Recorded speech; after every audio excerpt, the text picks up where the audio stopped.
So hello everyone, welcome to my another blog. নিঃসন্দেহে ভাবছেন যে এত সাজুগুজু করে আসলে কোথায় যাচ্ছি। আসলে কোথাও যাচ্ছি না, আজকে একটা আমার শ্যুট ছিল। সো আমি সেটারই ছোট ছোট ক্লিপ নেওয়ার চেষ্টা করেছি। তো আমি রেডি হওয়ার পরে কেন যেন মনে হচ্ছিল যে আমি যদি একটু চুল কাটি তাহলে কিন্তু মন্দ হয় না। সো খাদিজা আপুকে বললাম যে আমাকে নিয়েও একটা হেয়ার স্টাইল করে দেন।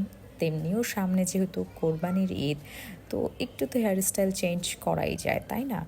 যে কথা সেই কাজ করে ফেললাম, নতুন হেয়ার স্টাইল। এবং আমাকে বরাবরই লং চুলে খুব মানায়, কিন্তু মেনটেন করা খুব টাফ বলে এখন আসলে আর মানে বড় চুল রাখা হয় না, শখের চুল রাখি না। এবং পিছনে হচ্ছে টুটুল ভাই এসেছিল, কথা বলছিল।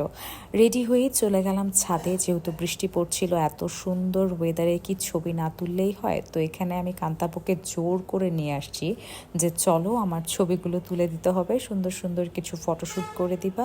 আমার ভাই ছবি তুলতে খুব ভালো লাগে, এবং বিলিভ মি অর নট, এই একজন মানুষ, সারা অফিসে আমি তাকে বিরক্ত করি কিন্তু সে বিরক্ত হয় না। তার সাথেই চলে আসছে আমার খাবার, শ্যুটের আগে খাবারটা খেয়ে নিচ্ছি।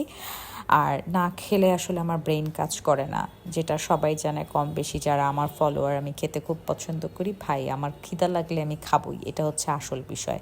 বাঙালি বাঁচেই দুইটা কারণে, এক হচ্ছে খাওয়ার জন্যে, দ্বিতীয় হচ্ছে মানুষকে অপ্রীতিকর পরিস্থিতিতে ফেলার জন্যে। সো দ্বিতীয় কাজটা আমি খুব বেশি একটা পারি না, কিন্তু যাই হোক, এখন আর কিছু করার নাই, খেতে আমি খুব ভালোই পারি। সো আজকে সেটে ছিল জনপ্রিয় উপস্থাপক মাহবুব হাসান ভাইয়ের সঙ্গে কথা বলে বেশ ভালো লাগলো। অনেকটা সময় আমরা গল্প করলাম। আর এই হচ্ছে আমাদের সেট।